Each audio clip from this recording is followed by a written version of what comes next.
Expected value is the mean of an event for a probability distribution. Probability distributions could also be referred to as relative frequency distributions.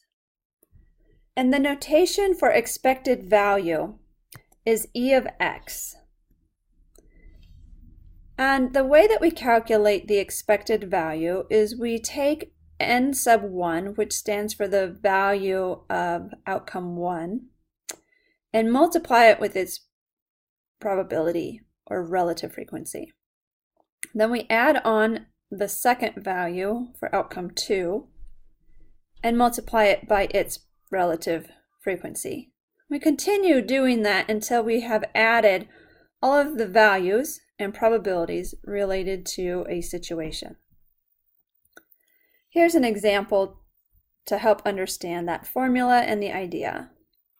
In American roulette, $1 may be placed.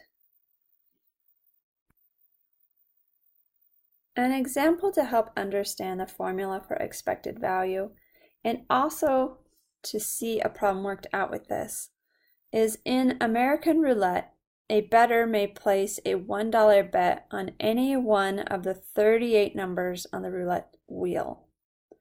They win $35 plus the return of their bet if the ball lands on their number.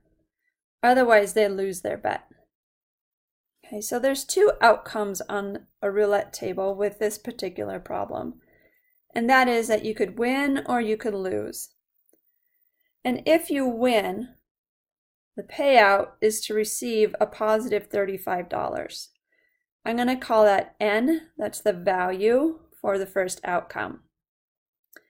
And its frequency would be 1 out of 38, because there's only one number that you're putting your bet on, and there's 38 numbers. Then the other outcome is loss. And the payout is that you don't win money, instead you're losing the $1 bet, so its value is -1. And its probability or relative frequency is 37 out of 38. So to find out what the expected value is, or the mean, you would take each payout and multiply it with the relative frequency or probability.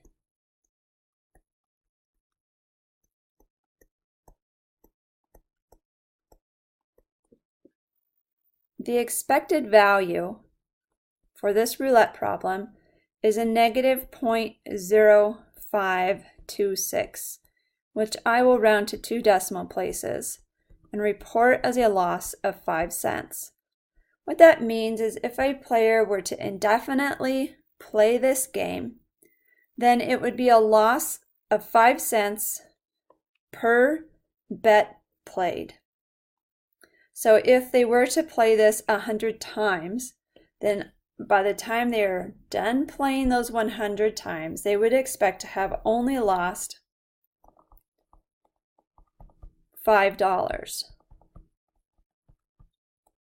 Of course, that's not going to be exactly how it is. Someone after 100 times could walk away with a lot of wins, and someone else could walk away with a loss of $100.